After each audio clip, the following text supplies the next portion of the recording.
Hello, students. So, I hope you had gone through all the previous live session. और आज के इस live session में हमने एक टर्म को डिस्कस किया था, दैट इज वेक्टर. तो आज उसी वेक्टर एनालिसिस को हम थोड़ा इस टेबल टॉक वीडियो के जरिए सीखेंगे. देखिए, वेक्टर एनालिसिस इस पूरे टॉपिक का नाम है होल सोल. और हमारी जितनी भी फिजिकल क्वांटिटीज होती हैं वो सभी दो कैटेगरीज में डिवाइड करी जाती हैं, एक स्केलर और एक वेक्टर. स्केलर क्वांटिटीज वो क्वांटिटीज होती हैं जिनको रिप्रेजेंट करने के लिए मैग्नीट्यूड और यूनिट, इन दो चीजों की आवश्यकता पड़ती है, जरूरत पड़ती है. लेकिन वेक्टर वो चीजें होती हैं, वो फिजिकल क्वांटिटीज हैं जिनको रिप्रेजेंट करने के लिए मैग्नीट्यूड, यूनिट और डायरेक्शन, इनकी जरूरत होती है. अब इसको थोड़ा समझें. मान लीजिए मैं बात करता हूं डिस्टेंस की, and somewhere distance is suppose 10 kilometre. तो आप दैनिक जीवन में कभी किसी से नहीं कहते कि आज मैं 10 किलोमीटर उत्तर से 30 डिग्री दिशा में चलकर आया हूं. आप बस ये कहते हैं कि मैं 10 किलोमीटर पैदल चल के आया हूं, because that is a distance. यानी डिस्टेंस को बताने के लिए डायरेक्शन की आवश्यकता नहीं है. पर वहीं दूसरी ओर अगर हम बात करें फोर्स की, फोर्स, तो जब हम फोर्स लगाते हैं किसी चीज पर, तो आपने डेफिनेशन में हमेशा पढ़ा होगा force is a kind of push और पुल. पुश और पुल. तो कभी कभार आप अपने किसी साथी के साथ कोई चीज खिसका रहे होते हैं, कोई टेबल, कोई मेज, कोई तखत, तो अक्सर कहते हैं कि उधर खींच, अपनी तरफ खींच, इधर खींच. तो ये जो इधर उधर अपनी तरफ, ये जो आप दैनिक भाषा में प्रयोग होने वाले फ्रेज यूज कर रहे हो, ये दिशा को ही तो रिप्रेजेंट कर रहे हैं. Which means either you will push while applying the force on any object, or you will apply the pull, that is towards you or away from the you. So that means that force is always related to magnitude and direction both. तो कोई भी quantity vector है, ये इस चीज से पता चलता है कि वो क्या वेक्टर लॉ को फॉलो करती है. जैसे हम एक कुछ स्पेशल केसेस की बात करें, हम बात करते हैं इलेक्ट्रिक करंट की.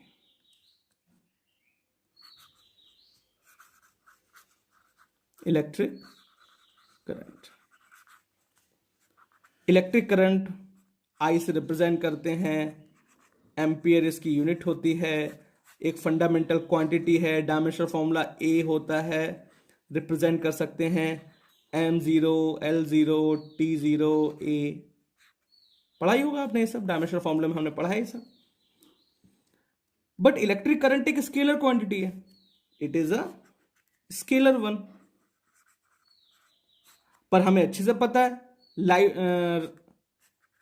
Fleming's left hand thumb rule, right hand thumb rule में हमने अक्सर पढ़ा है कि अगर फोर्स की डायरेक्शन इस तरफ है, मैग्नेटिक फील्ड की डायरेक्शन एक्स एक्सिस में है, वाई एक्सिस में है, तो Z axis that is mutual perpendicular direction हमारी करंट की होगी. हम हमेशा करंट को 10th में अब तक पढ़ते आए हैं that somewhere it is clockwise, somewhere is anti clockwise.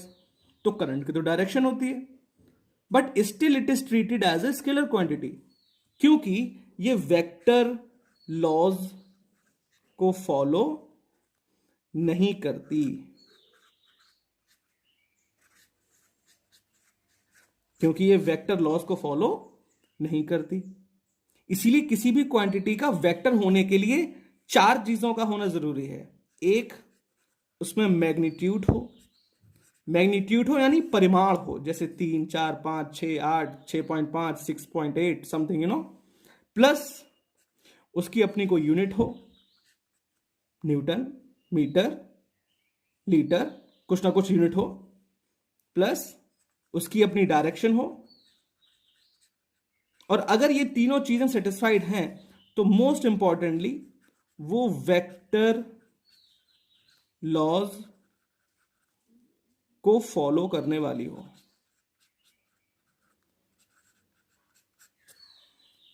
वो वेक्टर लॉज को फॉलो करने वाली हो. अगर इनमें से एक चीज भी सेटिस्फाइड नहीं होती तो कोई भी फिजिकल क्वांटिटी वेक्टर नहीं हो सकती. This is the sense of scalar and vector. Now, moving ahead, we will study about how the vector representation can be done. Okay. Now, usually vectors are represented on a reference frame by a radius vector or a position vector. That is, it is represented by the arrow sign. Okay, so this one is called head, while this is called tail. Length of the vector. Length of the vector is represented the magnitude, while the direction of head, while the head is representing the direction. Okay, as you see in class 9th standard, you had already go through the gravitation chapter, in which most of the time this type of symbol is representing the acceleration due to gravity, because this acceleration due to gravity is representing the direction. This particular arrow is representing the direction that gravity is acting towards the center of earth, and that's why this arrow is representing over here. Okay, so let's discuss some more related examples of representing the vectors. Suppose we take a Cartesian system.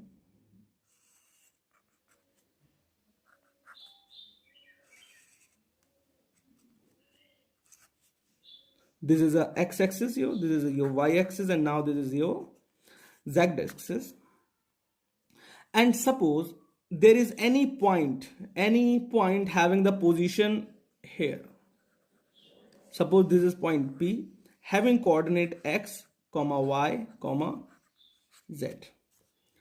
So what is the direction of this point from reference point? Reference point is origin, that is 0, 0, 0. This is our origin. So what is the vector?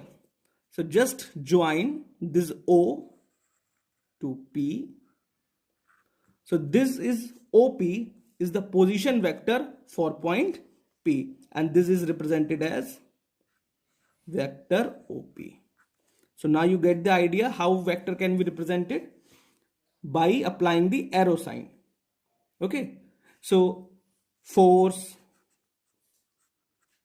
displacement, acceleration, torque, electric field, magnetic field, these all are vector quantities, and these all are represented by the arrow sign on the upper side of that. But in some books, the vectors are represented by bold and italic letters. Okay, if there is a somewhere force is written as like this, little bit in bold form, then it means here force is a vector. Force is treated as a vector quantity. Even there is no arrow on it. यहाँ पर arrow इसके ऊपर नहीं है, but still it is a vector representation. तो it depends on the books, publications पर depend करता है. कुछ books arrow use करते हैं, कुछ use नहीं करते. But I am just telling you कि किसी भी vector quantity को उस क्वांटिटी के सिंबल के ऊपर एरो लगाकर रिप्रेजेंट करते हैं, और अगर ऐसा नहीं करते तो हम बोल्ड या और थोड़ा इटैलिक फॉन्ट में उसको लिखते हैं. This is the proper representation. So I think we should conclude this video here.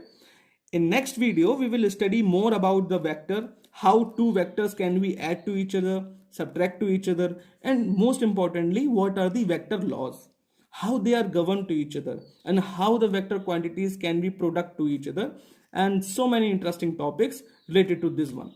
Thank you, learners.